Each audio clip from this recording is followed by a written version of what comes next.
ശ്രീകൃഷ്ണ ചികിത്സാ കേന്ദ്രം ആയുഷ്കാമിയം. നമസ്കാരം.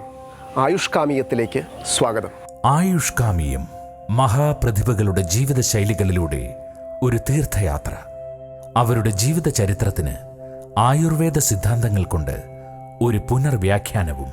ആയുഷ്കാമിയം നല്ലൊരു ജീവിതത്തിന് വേണ്ടിയുള്ള ആഗ്രഹത്തിനെയാണ് സംസ്കൃതത്തിൽ ആയുഷ്കാമം എന്ന് പറയുന്നത്. അവനവൻ്റെ ജീവിതത്തിന് വേണ്ടി മാത്രമുള്ളതല്ല, മറിച്ച് ഈ പ്രപഞ്ചത്തിലെ ഓരോ ജീവൻ്റെ തുടിപ്പിൻ്റെയും വരാനിരിക്കുന്ന തലമുറകളുടെയും സംരക്ഷണത്തിന് വേണ്ടിയുള്ള ആഗ്രഹമാണ് ആയുഷ്കാമം. ഈ ജീവസംരക്ഷണത്തിന് ഉള്ള ഉപായങ്ങളെയാണ് ആയുഷ്കാമീയം എന്ന് പറയുന്നത്. ആയുർവേദം എന്നതിന് വളരെ ലളിതമായ ഒരു നിർവചനവും ഇതുതന്നെയാണ്. ശ്രീകൃഷ്ണ ചികിത്സാ കേന്ദ്രം ആയുഷ്കാമിയം. ജീവിച്ചിരിക്കുന്ന അഷ്ടാംഗഹൃദയമെന്നും കേരളീയ വിഷവൈദ്യത്തിൻ്റെ അവസാന വാക്ക് എന്നും വിശേഷിപ്പിക്കുന്ന ബ്രഹ്മശ്രീ വള്ളൂർ ശങ്കരൻ നമ്പൂതിരിപ്പാട് തൻ്റെ 100-ാം വയസ്സിലും അനുഗ്രഹവർഷം ചൊരിയുന്ന വള്ളൂർ മനയുടെ പടിക്കലാണ് നാം നിൽക്കുന്നത്.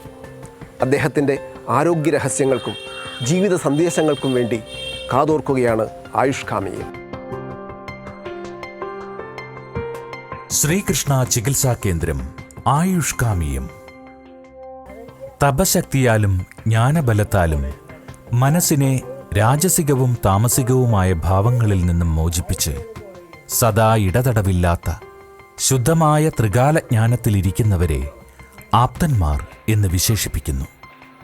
അവരുടെ വാക്കുകൾ നമ്മുടെ ജീവിതത്തിന് ഗുണകരമായിരിക്കുമെന്നത് നിസ്സംശയം തന്നെ. മഹർഷിമാരായിരുന്ന ആത്രേയ ഭഗവാനിൽ നിന്നും അഗ്നിവേശാദി മുനിമാരും ധന്വന്തരി ഭഗവാനിൽ നിന്ന് സുശ്രുതാദി മുനിമാരും അഭ്യസിച്ച ആയുർവേദം മനുഷ്യനെ ദേവനാക്കുന്ന ഈ വിദ്യയാണ്. കാലപ്രവാഹത്തിന്റെ വെല്ലുവിളികളെ അതിജീവിച്ച് ആയിരക്കണക്കിന് വർഷങ്ങൾക്കിപ്പുറം ഈ ദേവചൈതന്യം ആത്മാവിലേക്ക് ആവാഹിച്ച ഒരാചാര്യൻ 100-ാം വയസ്സിന്റെ നിറവിലേക്കെത്തുന്നു. ബ്രഹ്മശ്രീ വള്ളൂർ ശങ്കരൻ നമ്പൂതിരി.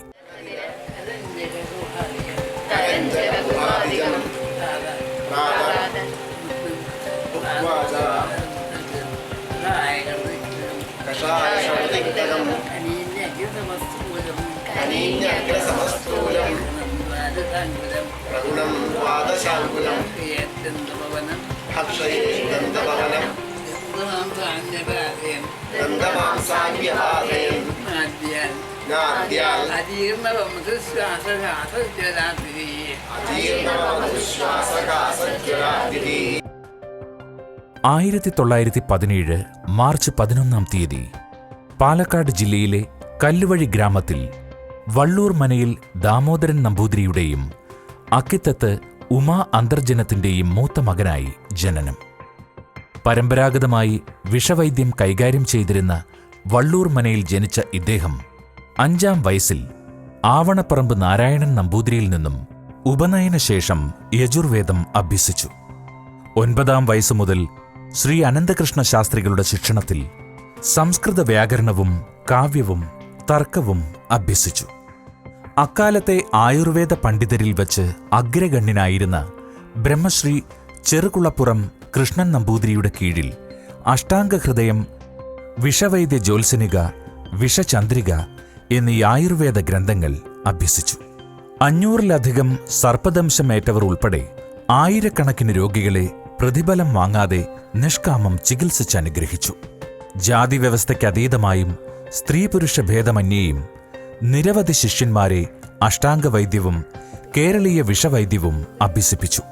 100-ാം പിറന്നാളിന്റെ നിറവിലേക്ക് നടന്നെടുക്കുന്ന ഇദ്ദേഹം ഇന്നും കർമ്മനിരതനാണ്.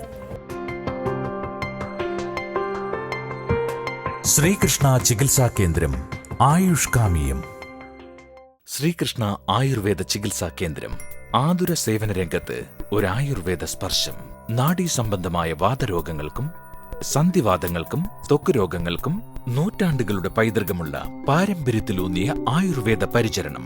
ചികിത്സാ കേന്ദ്രത്തിലെത്തുന്ന രോഗികൾക്ക് മാത്രമായി സ്വന്തം ഔഷധശാലയിൽ വിദഗ്ധരുടെ മേൽനോട്ടത്തിൽ നിർമ്മിക്കുന്ന അനുഭവസിദ്ധങ്ങളായ ഔഷധക്കൂട്ടുകൾ. ശ്രീകൃഷ്ണ ആയുർവേദ ചികിത്സാ കേന്ദ്രം, an exceptional Ayurveda center. Sreekrishna Ayurveda ചികിത്സാ കേന്ദ്രം. ആതുര സേവന രംഗത്ത് ഒരു ആയുർവേദ സ്പർശം. നാഡീ സംബന്ധമായ വാതരോഗങ്ങൾക്കും സന്ധിവാതങ്ങൾക്കും ത്വക്ക് രോഗങ്ങൾക്കും നൂറ്റാണ്ടുകളുടെ പൈതൃകമുള്ള പാരമ്പര്യത്തിലൂന്നിയ ആയുർവേദ പരിചരണം. ചികിത്സാ കേന്ദ്രത്തിലെത്തുന്ന രോഗികൾക്ക് മാത്രമായി സ്വന്തം ഔഷധശാലയിൽ വിദഗ്ധരുടെ മേൽനോട്ടത്തിൽ നിർമ്മിക്കുന്ന അനുഭവസിദ്ധങ്ങളായ ഔഷധക്കൂട്ടുകൾ. ശ്രീകൃഷ്ണ ആയുർവേദ ചികിത്സാ കേന്ദ്രം, an exceptional Ayurveda centre. Sreekrishna ചികിത്സാ കേന്ദ്രം, ആയുഷ്കാമിയം. ഇന്ന് ഉന്നത വിദ്യാഭ്യാസം നേടിയ ആളുകളാണ് എല്ലാ തട്ടിപ്പ് സംഘങ്ങളുടെയും തീവ്രവാദ സംഘടനകളുടെയും ചുക്കാൻ പിടിക്കുന്നത്. ഇത് നൂതന വിദ്യാഭ്യാസ സമ്പ്രദായത്തിൻ്റെ ദിശാബോധം നഷ്ടപ്പെട്ടതിനുള്ള ഉത്തമ ഉദാഹരണങ്ങളാണ്. ശരിയായ വ്യക്തിബോധം, കുടുംബബോധം, രാഷ്ട്രബോധം, ആധ്യാത്മികവും മതപരവുമായ അവബോധം, കലാബോധം എന്നിവ വളർത്താൻ നമുക്ക് കഴിയാതെ പോയി. ഭാരതത്തിൻ്റെ തനതായ വിദ്യാഭ്യാസ രീതിയായ ഗുരുകുല സമ്പ്രദായത്തെപ്പറ്റി, അതിൻ്റെ മൂല്യങ്ങളുടെ സമകാലീന പ്രസക്തിയെപ്പറ്റി ഉള്ള അന്വേഷണമാണ് ഗുരുകുലം.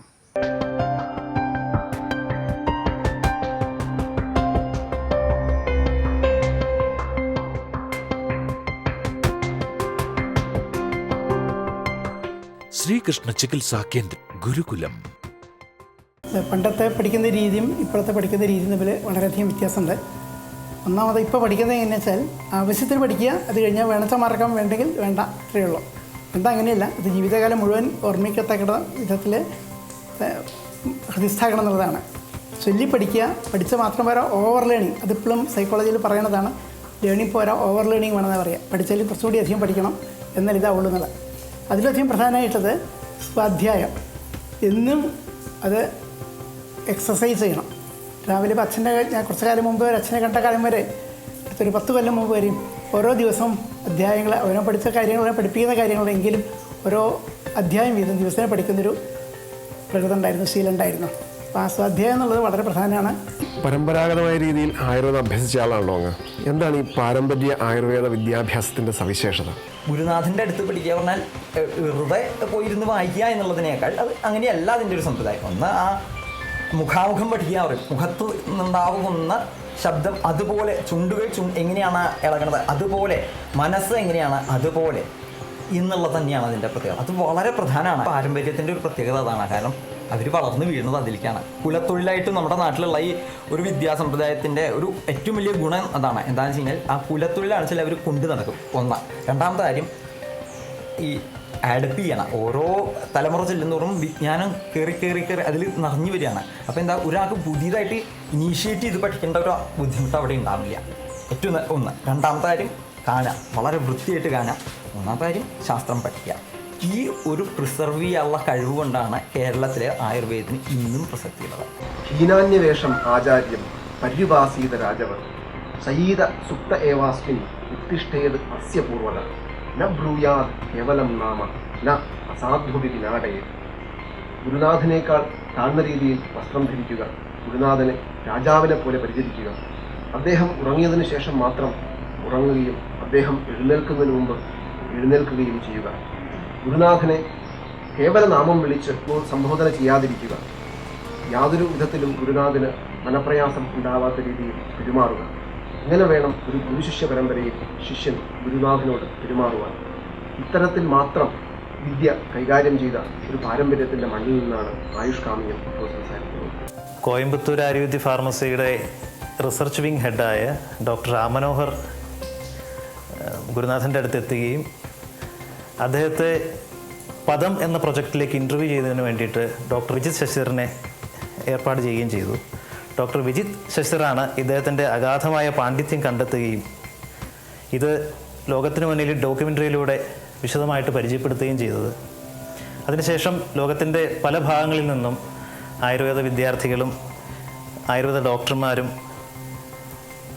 ഒത്തിരി പേർ, സ്വദേശികളും വിദേശികളുമായുള്ളവർ പഠിക്കാനായി ഗുരുനാഥൻ്റെ അടുത്ത് വരികയും ആയുർവേദ പഠനത്തിന് ശേഷം ഒരു ഉപരിപഠനം പോലെ ഗുരുനാഥൻ്റെ അടുത്ത് നിന്ന് കൂടുതൽ അറിവുകൾ നേടുകയും ചെയ്യുകയുണ്ടായി, ഇപ്പോഴും ചെയ്തു പോകുന്നു. ഗുരുപാർശ്വം ഗമിക്കാതെ പുസ്തകത്തിൽ പഠിച്ചത് നാരിദൻ ജാരഗർഭം പോൽ ശോഭിക്കില്ല സഭാന്തരെ. ഗുരു എന്ന ബിംബം ഒരു റോൾ മോഡലാണ് ശിഷ്യന്. അദ്ദേഹത്തിന്റെ ജീവിതശൈലി, ശരീരഭാഷ, ശാസ്ത്രത്തിനോടും രോഗികളോടുമുള്ള അർപ്പണബോധം, സന്ദിഗ്ധ ഘട്ടങ്ങൾ തരണം ചെയ്യുന്ന രീതി, ഇതെല്ലാം ശിഷ്യന്മാരെ സ്വാധീനിക്കും.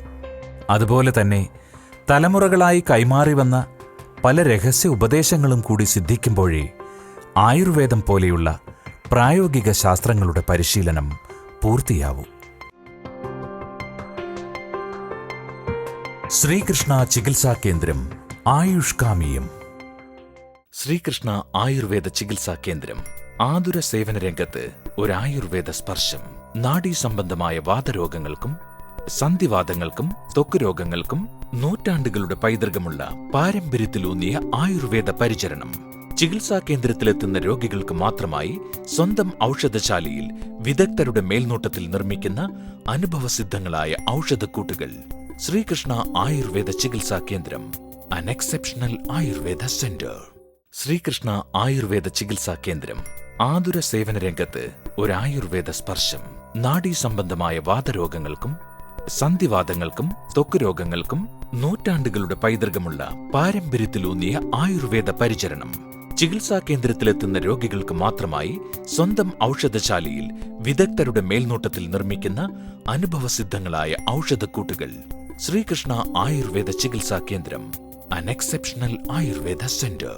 ശ്രീകൃഷ്ണ ചികിത്സാ കേന്ദ്രം ആയുഷ്കാമിയം. പ്രയോജനം ആയുർവേദസ്യ സ്വസ്ഥസ്യ സ്വാസ്ഥ്യരക്ഷണം ആതുരസ്യ വികാരപ്രശമനം ച. ആയുർവേദം കൊണ്ട് 2 പ്രയോജനങ്ങളാണുള്ളത്. ആരോഗ്യവാനായ ഒരാളുടെ ആരോഗ്യം സംരക്ഷിക്കുക, രോഗികളുടെ ആരോഗ്യം ചികിത്സയിലൂടെ വീണ്ടെടുക്കുക. ഇതിൽ ആദ്യത്തേതായ രോഗങ്ങൾ വരാതിരിക്കുന്നതിനുള്ള മാർഗങ്ങൾ നിർദ്ദേശിക്കുന്ന ഭാഗമാണ് സ്വസ്ഥവൃത്തം.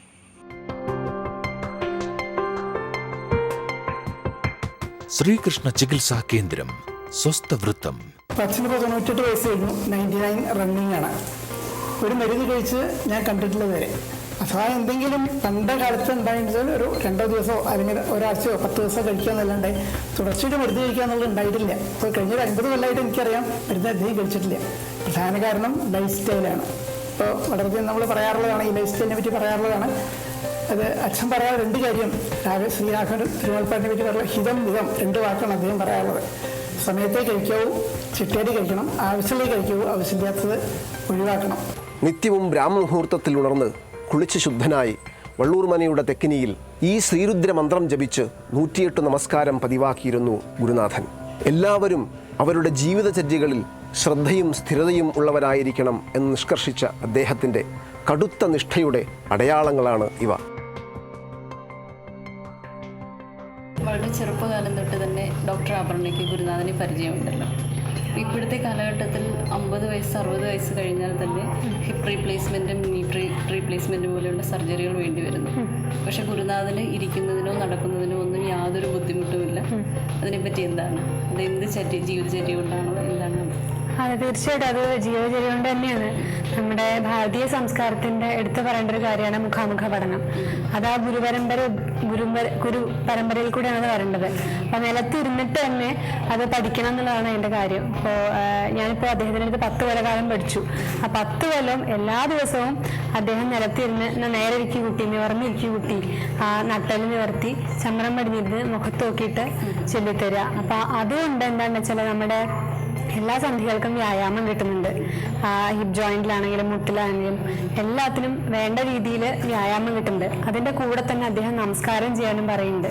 അത് നമ്മുടെ ഹെൽത്തിനെ ഇമ്പ്രൂവ് ചെയ്യാൻ വേണ്ടിയിട്ടാണ് അങ്ങനത്തെ കാര്യങ്ങളൊക്കെ പറയുന്നത്. നമ്മുടെ വ്യാനവായു എന്നാ പറയുക. 5 തരത്തിലുള്ള വായുക്കളുണ്ട്. അതിൽ വ്യാനവായുവാണ് നമ്മുടെ ശരീരത്തിൻ്റെ ഗതികളെ നിർണ്ണയിക്കുന്നത്. നമ്മുടെ ആ വ്യാനവായുവിൻ്റെ മൂവ്മെൻറ്റിനെ ശരിയാക്കാൻ വേണ്ടിയിട്ടാണ് നിവർന്നിരിക്കണം എന്ന് പറയുന്നത്. അതാണ് പ്രധാനമായിട്ടുള്ള ഒരു കാരണം. അതെ, രക്തയോട്ടം ശരിയാക്കാൻ വേണ്ടിയിട്ടാണ്, നമ്മുടെ മസ്തിഷ്കത്തിലേക്ക് ശരിക്കും രക്തം പോകാൻ വേണ്ടിയിട്ടാണ് അത് ചെയ്യുന്നത്. നമ്മുടെ ആയുർവേദത്തിൽ പറയേണ്ടത് നമ്മുടെ മുട്ടിന് മുകളിലായിട്ട് ഭക്ഷണം വെച്ചിട്ട് ഒരിക്കലും കഴിക്കരുത് എന്ന്. പക്ഷെ അത് ഇന്നത്തെ കാലത്ത് ആരും അത് ഫോളോ ചെയ്യുന്നില്ല. എല്ലാവരും കസേരയും മേശയായിട്ടാണ് ചെയ്യണത്. യൂറോപ്യൻ ക്ലോസറ്റാണ് എല്ലാവരും ഉപയോഗിക്കുന്നത്. നേരത്തെ ഒരിക്കലും ഇരിക്കുന്നില്ല. അതൊക്കെ തന്നെയാണ് ഇതിനൊക്കെ കാരണം എന്നാണ് തോന്നുന്നത്. ഈ രീതിയിലുള്ള സന്ധികളുടെ പ്രശ്നങ്ങൾ. അതെ അതെ അതെ. അപ്പോൾ ഗുരുനാഥന്റെ ഭക്ഷണക്രമം ഒന്ന് വിശദീകരിക്കും. പറയാലോ. രാവിലെ ഒരു 6:30 കഴിഞ്ഞ് 7ന്റെ മുമ്പേ ഇട്ട് ബ്രേക്ക്ഫാസ്റ്റ്, അതായത് ഒരു ഗ്ലാസ് കാപ്പിയും ഒരു ഗ്ലാസ് എന്ന് പറഞ്ഞാൽ ഒരു ഗ്ലാസ് തന്നെ, നല്ലൊരു ഗ്ലാസ് ഉണ്ടാവും, നല്ലൊരു ദോശയും കഴിക്കും, ധാരാളം എണ്ണ ഒഴിക്കും. പിന്നെ കാപ്പി എന്ന് പറഞ്ഞാൽ വെള്ളം ഒഴിക്കാണ്ട് പാല് ഡിഗോഷൻ ഒഴിച്ച് അങ്ങ് കൊടുക്കും, അത് മുഴുവൻ കഴിക്കും. പൊടി കൂട്ടിയിട്ട് ചട്നി ആവുകയൊന്നും കഴിക്കില്ല. പൊടി എന്ന് പറയുമ്പോൾ ഇഡ്ഡലിപ്പൊടി, അതിൽ നല്ലോണം എണ്ണ ഒഴിച്ചിട്ട് അത് കഴിക്കും. പിന്നെ ഒരു 11 മണി ആവുമ്പോൾ ഊണ്. അത് സാമാന്യമായിട്ട് കുറച്ച് ചോറിൽ നെയ്യ് കൂട്ടും, കുറച്ച് നല്ല എന്താ പറയണ്ട, 1 ടേബിൾ സ്പൂൺ തന്നെ നെയ്യ് ഒഴിക്കും കുറച്ച്. പിന്നെ എന്തെങ്കിലും കുറച്ച് മാത്രം കറികൾ, അത് അധികം കുമ്പളഞ്ഞ മോര് ഒഴിച്ചതോ അല്ലാണ്ട് വേറെ ഉള്ളതൊന്നും കഴിക്കില്ല. ചൂടുള്ളത് വേണമല്ല, അതാണ് അദ്ദേഹത്തിൻ്റെ പ്രത്യേകത. എല്ലാം ചുടുക്കിനെ കിട്ടണം. തണുത്തതാണെങ്കിൽ വേണ്ട എന്ന് തന്നെ പറയും. 3 മണി കഴിഞ്ഞൊരു 3:30യുടെ ഇടയിൽ ഇതുപോലെ തന്നെ കാപ്പിയും ദോശയും കഴിക്കും.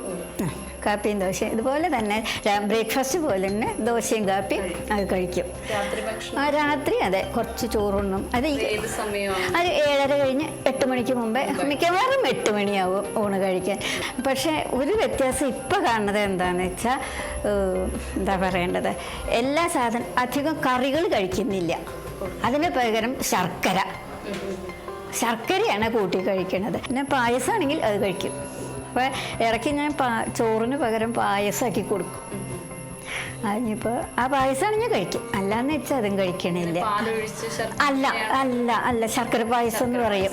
പാലൊന്നും ഒഴിക്കില്ല. 10 മണി കഴിഞ്ഞാൽ 10-10:15 ആകുമ്പോഴേക്കും ഊണ് കഴിഞ്ഞ് ഒരു മണിക്കൂറോ 2 മണിക്കൂറോ ഒക്കെ കഴിയുമ്പോൾ ആദ്യം ഒരു ഗ്ലാസ് പാല്.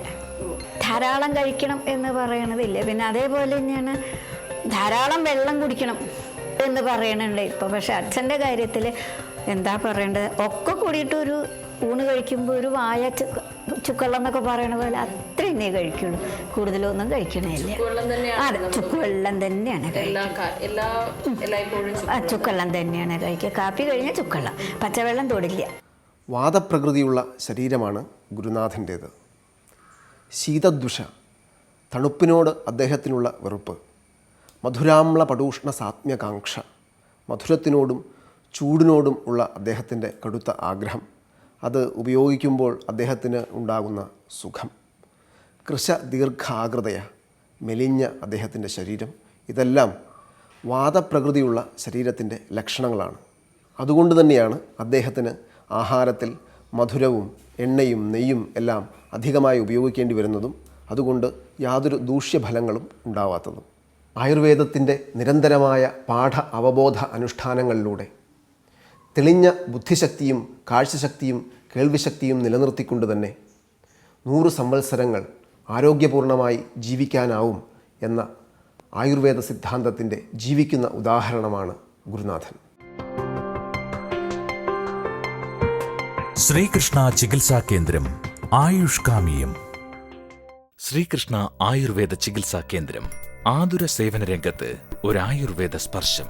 നാഡീ സംബന്ധമായ വാതരോഗങ്ങൾക്കും സന്ധിവാതങ്ങൾക്കും ത്വക്ക് രോഗങ്ങൾക്കും നൂറ്റാണ്ടുകളുടെ പൈതൃകമുള്ള പാരമ്പര്യത്തിലൂന്നിയ ആയുർവേദ പരിചരണം. ചികിത്സാ കേന്ദ്രത്തിലെത്തുന്ന രോഗികൾക്ക് മാത്രമായി സ്വന്തം ഔഷധശാലയിൽ വിദഗ്ധരുടെ മേൽനോട്ടത്തിൽ നിർമ്മിക്കുന്ന അനുഭവസിദ്ധങ്ങളായ ഔഷധക്കൂട്ടുകൾ. ശ്രീകൃഷ്ണ ആയുർവേദ ചികിത്സാ കേന്ദ്രം, an exceptional Ayurveda centre. Sreekrishna Ayurveda ചികിത്സാ കേന്ദ്രം ആതുര സേവന രംഗത്ത് ഒരു ആയുർവേദ സ്പർശം.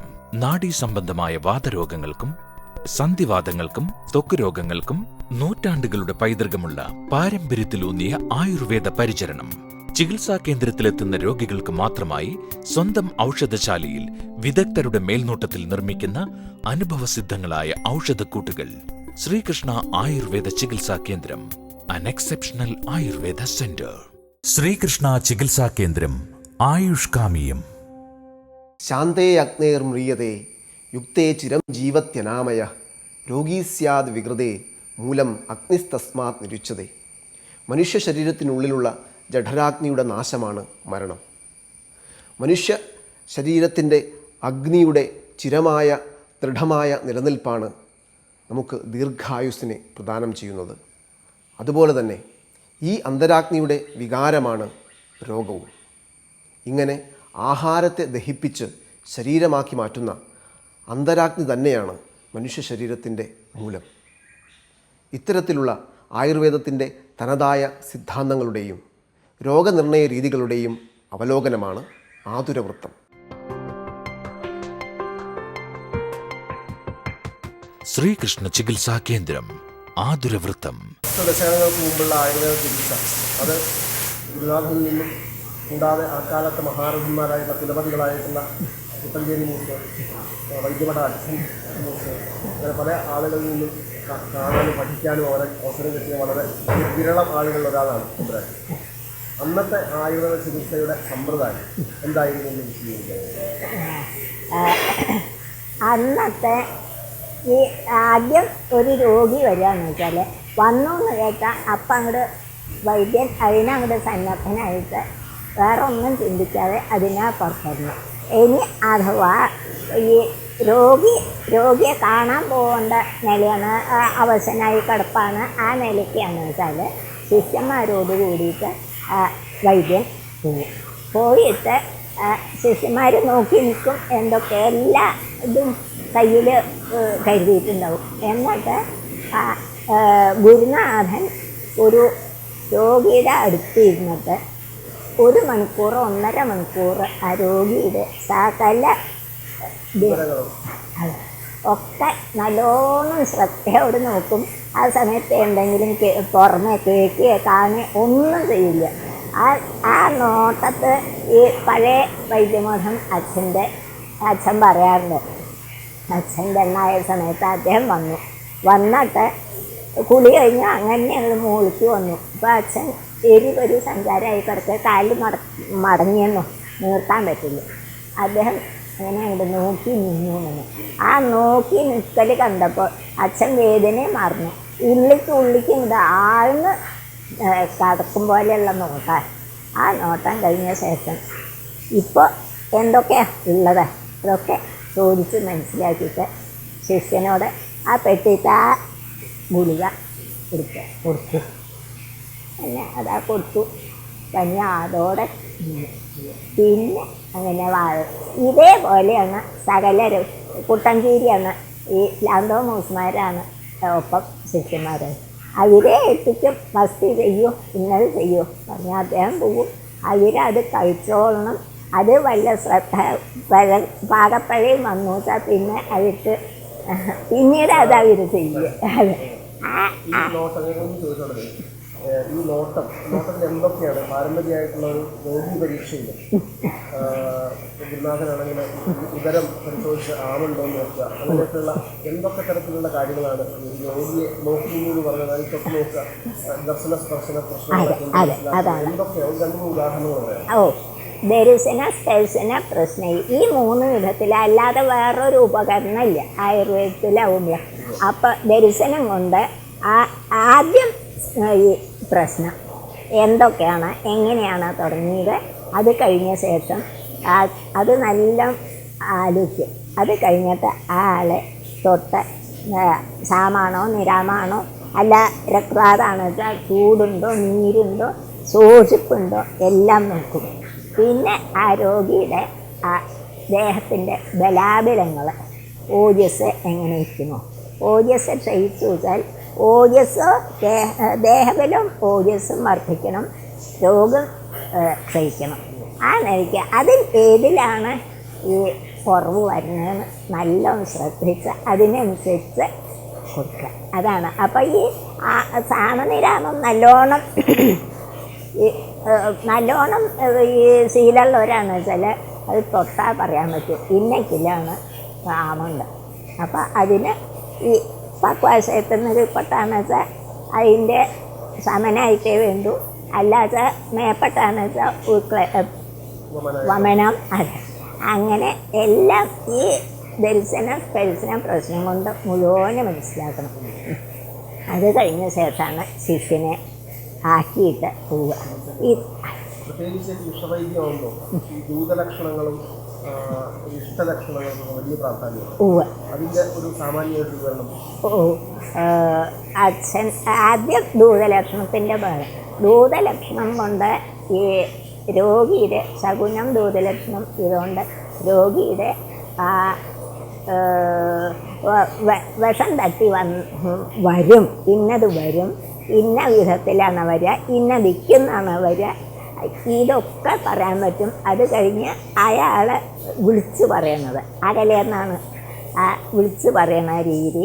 വന്ന് നിൽക്കണ സമയത്ത് അയാൾ ദേഹത്ത് ഏത് ഭാഗത്ത് തൊടുന്നു, ഏത് ഭാഗത്തുനിന്ന് നീങ്ങി ഇടത്തുനിന്ന് വലത്തോട്ട്, വലത്തുനിന്ന് ഇടത്തോട്ട് ഇങ്ങനെ നീങ്ങിയിട്ടോ, കാലെവിടെ വെച്ചതെന്നോ, അയാളുടെ വേഷം എങ്ങനെയാണോ, കയ്യിൽ എന്താ ധരിച്ചതെന്ന്, എണ്ണ തേച്ചവൻ, കയറ് പിടിച്ചവൻ, അല്ലെങ്കിൽ എള്ള ചെറുള, ഈ പിതൃകർമ്മങ്ങൾക്കുള്ളതൊക്കെ ആണെന്ന് വെച്ചാൽ മോശമായിട്ട്.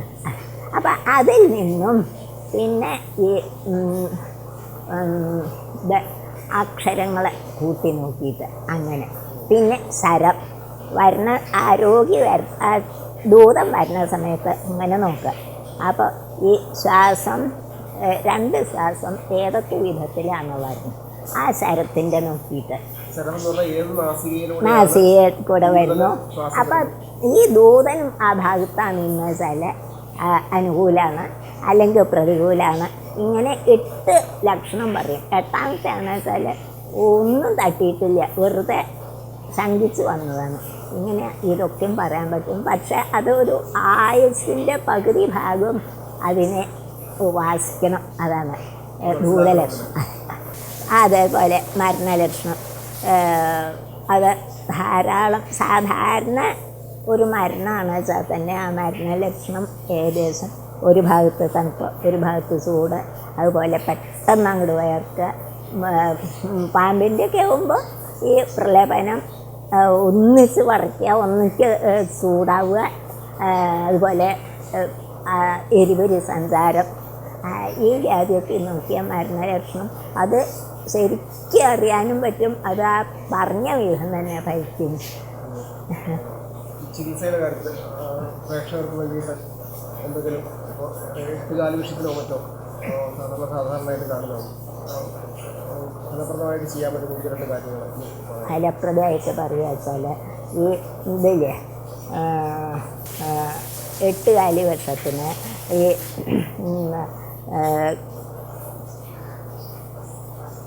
വെറ്റില, കായം ഇത് അരച്ച് വറ്റാന്ന് വെച്ചാൽ പൊള്ളുന്നതിനെ അങ്ങോട്ട് പൊന്തിയിട്ടുള്ള ലൂതാവശ്യം ഒരൊറ്റ ദിവസം കൊണ്ട് ആ കരിയും. അപ്പോൾ കഴിഞ്ഞ ആഴ്ച അനുഭവം വന്നതാണ് അത്. അതുപോലെ ഇതാണ് പറയാൻ പാടില്ലാത്തതാണ് ഞണ്ടില്ലേ, ഞണ്ടിനെ ഈ അതിനെ ചത്ത ഞണ്ടിനെ വെളിച്ചെണ്ണയിൽ വറുത്തത് ആ വെളിച്ചെണ്ണ വയ്ക്കുക. അപ്പോൾ വേദന ഒന്നിച്ചാവാം, വറുക്കുക. അതേപോലെ ഈ ഭൂമി കൂടെ പോണ പുഴുവാണ് പറയും, ആ എണ്ണ കൊണ്ടുപോകണ ആ പുഴുവിനെ ഒന്ന് തൊട്ടത്ത് വെച്ചാൽ മതി. അപ്പം 10 വർഷം വേദന അപ്പം ശമിക്കും. ഇത് മണ്ണിലുള്ള വിര, അതിൻ്റെ ആ കൊഴുപ്പുള്ള ദ്രാവകം കുത്തിയ ഭാഗത്ത് തേച്ച് കഴിഞ്ഞാൽ അപ്പം നിൽക്കും. വൈകാരിയുടെ കുത്തിയ കൊണ്ടുണ്ടാവുന്ന കടച്ചിൽ അപ്പം നിൽക്കും. ശ്രീകൃഷ്ണ ചികിത്സാ കേന്ദ്രം ആയുഷ്കാമിയം. പോയി വരട്ടെ. 13 വർഷങ്ങൾക്ക് മുമ്പ് ആയുർവേദത്തിന് വേണ്ടിയുള്ള ഭിക്ഷാടനവുമായി ഒടുവിൽ വന്നെത്തിയത് ഈ വള്ളൂർ മനയ്ക്കലാണ്. ഗുരുദക്ഷിണ നൽകാനൊരുങ്ങിയപ്പോൾ ഗുരുദക്ഷിണ സ്വീകരിക്കാറില്ല എന്നും അധീതിബോധ ആചരണ പ്രചരണങ്ങളാണ് യഥാർത്ഥ ഗുരുദക്ഷിണ എന്നും ഗുരുനാഥൻ പറഞ്ഞു.